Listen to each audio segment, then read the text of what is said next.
ನವೀನ್ ಕುಮಾರ್ ಅಂತ, ಹದಿನಾರಣ ನಿವಾಸಿ.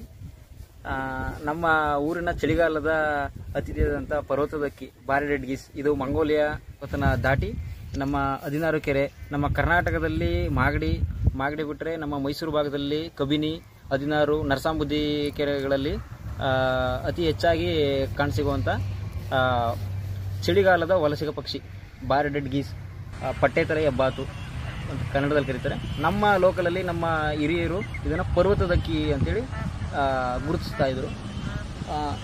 ಇದು ಈ ಚಳಿಗಾಲದಲ್ಲಿ ತನ್ನ ಆಹಾರ, ತನ್ನ ಜೀವನವನ್ನು ಕಾಪಾಡ್ಕೊಳ್ಳೋಕ್ಕೋಸ್ಕರ, ಆಹಾರದ ಭದ್ರತೆಗೋಸ್ಕರ ಅಲ್ಲಿಂದ ಇಲ್ಲಿಗೆ ಬರುತ್ತೆ. ಈ ಟೈಮಲ್ಲಿ ಚಳಿಗಾಲದಲ್ಲಿ ಅಲ್ಲಿರ್ತಕ್ಕಂಥ ತನ್ನ ಹ್ಯಾಬಿಟ್ಯಾಟ್ ಎಲ್ಲ ಕಂಪ್ಲೀಟಾಗಿ ಐಸ್ ಆಗಿಬಿಟ್ಟಿರುತ್ತೆ ಎಲ್ಲ.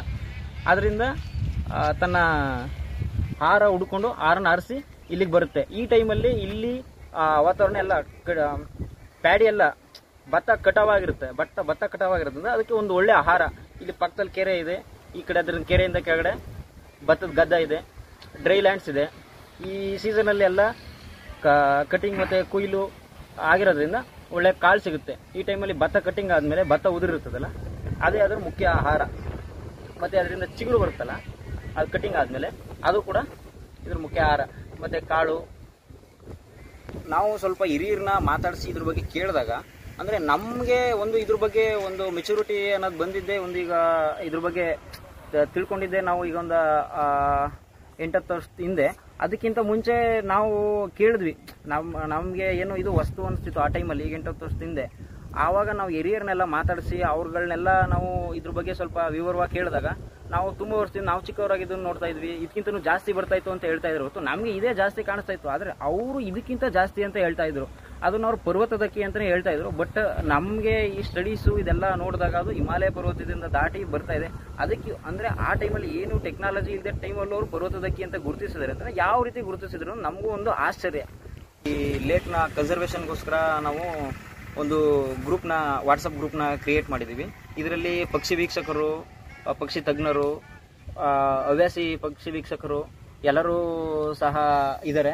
ಇದಕ್ಕೆ ಕೆಲವರು ತಮ್ಮ ಟೈಮ್ನ ಕೊಟ್ಟು ಇದಕ್ಕೆ ವರ್ಕ್ ಮಾಡ್ತಾ ಇರೋರು ಇದ್ದಾರೆ, ಜೊತೆಗೆ ಗೈಡೆನ್ಸ್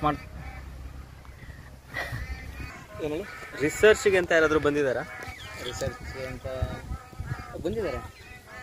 BNHS ಈ ಭತ್ತದ ಗದ್ದೆ ಆಗಿರ್ಬೋದು, ಈ ಡ್ರೈ ಲ್ಯಾಂಡು, ಕಟಾವಾಗಿರೋ ಜಾಗ, ಮತ್ತು ಇಲ್ಲೆಲ್ಲ ನೈಟ್ ಟೈಮ್ ತುಂಬ ಆಕ್ಟಿವ್ ಆಗಿರ್ತದೆ. ಇದು ಆ್ಯಕ್ಚುಲಿ ನಿಶಾಚರಿ ಎಲ್ಲ ಇದು ಡೇನೆ. ಆದರೆ ಇಲ್ಲಿ ನಮ್ಮ ಈ ಭಾರತಕ್ಕೆ ವಲಸೆಗೆ ಬಂದಮೇಲೆ ಇಲ್ಲಿ ಈ ಥರ ಅಭ್ಯಾಸ ಆಗಿದೆ ಅಂತೇಳಿ ಕೆಲವೊಬ್ಬರ ಅಭಿಪ್ರಾಯ. ಬ್ರಿಟಿಷ್ ಟೈಮಲ್ಲಿ ತುಂಬ ಹಂಟಿಂಗ್ ಆಗ್ತಾ ಇತ್ತಿದ್ದು, ಆದ್ದರಿಂದ ಇದು ಇದನ್ನ ನೇಚರ್ನ ಬದಲಾಯಿಸ್ಕೊಂಡಿದೆ ಅನ್ನೋ ಒಂದು ವಾದನೂ ಇದೆ. ಆದರೆ ಕೆಲವೊಂದು ಟೈಮ್ ಅಬ್ಸರ್ವ್ ಮಾಡಿದ್ರೆ ನಮ್ಗೆ ಅದೇ ಥರ ಅನಿಸುತ್ತೆ ಕೂಡ. ಯಾಕೆಂದರೆ ಡೇ ಟೈಮ್ ಇದು ನಿಶಾಚರಿ ಎಲ್ಲ ನ್ಯಾಚುರಲ್.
ಇಲ್ಲಿ ಕೆರಳ ಅಕ್ಕಿ ಬರ್ತಾಯಿದೆ. ಈಗ ಅದು ಸ್ವಲ್ಪ ಬಂದಿದೆ, ಅಕ್ಕಿ ಪರ್ವತಕ್ಕೆ ಬಂದಿದೆ. ನಿಮ್ಮಲ್ಲೇ ಪರ್ವತಕ್ಕೆ ಬಂದ ಅದು ಇನ್ನೂ ಬಂದು ಈಗ ಜಾಸ್ತಿ, ಇನ್ನೂ ಜಾಸ್ತಿ ಬಂದಿದೆ. ಭತ್ತ ಮುಂದೆ ಬರ್ತದೆ. ಈಗ ಕನಿಷ್ಠ ಅಂದರೆ ಒಂದು 190ರಿಂದ 200 ಗಂಟೆ ಬಂದ. 190 ಗಂಟೆ ಬಂದ ಅಕ್ಕಿ ಬಂದವ. ಭತ್ತ ಇನ್ನೂ ಬರ್ತಾವ, ಮುಂದಕ್ಕೆ ಇನ್ನೂ ಬರ್ತಾವ. ಅಕ್ಕಾಗೇನೆ ಇರ್ತದೆ. ಅಂದರೆ ಈಗ ಅಕ್ಕಿಗಳು ಬರ್ತಾವ. ಆದರೆ ಬೆಳಿಗ್ಗೆ ಬೆಳಿಗ್ಗೆ ಕೆರೆಗೆ ಬರ್ತಾವ ನೈಟು ಹೊಂಟತಾವ ಒಳಗೋತಾವ 4 ಟ್ರಿಪ್ ಹೋಗಿದ್ದು 4 ಟ್ರಿಪ್ ಬರ್ತಾವ. ಒಂದು ಟ್ರಿಪ್ 8 ಗಂಟೆಗೆ 8 ಗಂಟೆಗೆ ಹೋದ್ರ 10 ಗಂಟೆ ಬರ್ತಾವ. 10 ಗಂಟೆ ಮೇಯ್ಕೊಂಡು ಬೆಳಿಗ್ಗೆ ರಾತ್ರಿ 12 ಗಂಟೆ ಬರ್ತಾವ. ಹೊಲಸೆ ಗದ್ದೆ ಒಳಗೆ ಹೋಗ್ತವೆ. ಗದ್ದೆಗೆ ಹೋಗಿ ಮೇಯ್ಕೊಂಡು ಒಳಂಚ್ ಹೋಗಿ ಒಳ ನೀರು ಕುಡ್ಕೊಂಡು ಇಲ್ಲಿ ಬರ್ತಾವ. ಇತ್ತಗೆ ಬರ್ತಾವ ಒಂದು ಬೀಸು. ಡಿಸೆಂಬರ್ ಗಂಟೆ ಬತ್ತ ಅಕ್ಕಿ, ಮಾರ್ಚ್ ಮತ್ತು ಏಪ್ರಿಲ್ ಗಂಟೆ ಇಡ್ತಾ ಅಕ್ಕಿ ಬಂದು ಆಗ ಎಲ್ಲ ಕಾಲ ಬೇಕು ಸಹ ಉಗೋದ ಗಂಟೆ ಲಾಸ್ಟು. ಕೆರೆ ಅಕ್ಕಿ ಮಹಾರಾಜರ ಕೆರೆ ಇದು. ಮಹಾರಾಜರ ಕೆರೆ ಅಕ್ಕಿ ನೀರು ಕೊಂಡೋಗಿ ನೀರು ಬಂದಿಲ್ಲ. ನೀರು ಸ್ವಲ್ಪ ಈಗ ಬತ್ತು. ನೀರು ಬಂದಾಗ ತಿರುಗಿ ನೀರು ಕಟ್ಟಾಗ್ಬಿಟ್ಟದ. ಈಗ ಅಕ್ಕಿ ವಾಸ 4,000 ಚೀಲ ಬಂದಿತ್ತು. ಈಗ ಕಮ್ಮಿ ಬಂದಾಗ ಇನ್ನೂ ಕಾಣ್ತದ. ಈಗ ಇನ್ನೂ ಬತ್ತಿಲ್ಲ. ಇನ್ನೂ ಮುಂದಕ್ಕೆ ಬರ್ಬೋದು ಸಹ. ಇನ್ನೂ ಬರ್ಬೋದು. ಫೆಬ್ರವರಿ ಗಂಟೆ ಬರ್ಬೋದು ಸಹ. ಇನ್ನೂ ಅಕ್ಕಿ ಫೆಬ್ರವರಿ ಗಂಟೆ ಬರ್ತಾವ. ಇನ್ನೂ 3 ತಿಂಗಳು ಇರ್ತಾವ. 3 ತಿಂಗಳು ಬರ್ತಾವ. ಇನ್ನು 3 ತಿಂಗಳು ಇರ್ತಾವ. ಅದು ಜಾಸ್ತಿ ಬರ್ತಾವ. ವಾಸದ ಮಾತ್ರ 4,000 ಚಿಲ್ಲರೆ ಬೈತು. ನಾವೇ ಇದ್ದೇ ಇದ್ದು ನಾವೇ ನೋಡ್ಕೊತಾ ಇದ್ದೀವಿ.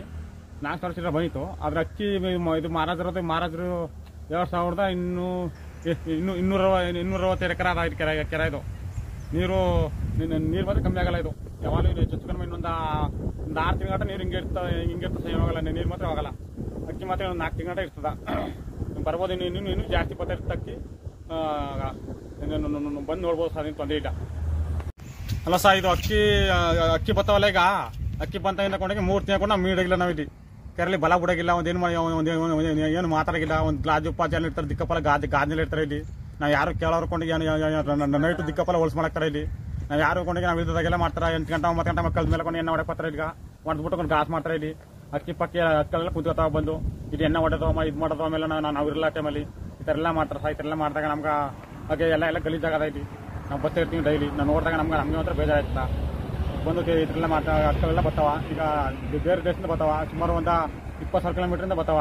ಬಂದುಕೊಂಡು ಎಸ್ಕಟ್ಟಾಗಿ ಮಡಿಕೊಂಡು ಅಂತಂದ್ರೆ ಎಲ್ಲ ಹೋಯ್ತಾ ಬರ್ತಾ ಇರ್ತಾರಲ್ಲ. ನೋಡ್ಕೊಂಡು ಅಂತಂದ್ರೆ ನಾವು ಕೊಂಡೋಗಿ ಎಣ್ಣೆ ಹೊಡೆಯೋದು ಈ ಥರ ಎಲ್ಲ ಮಾಡ್ತಾರೆ. ನೀವು ತಡೆಗಟ್ಟಬೇಕು.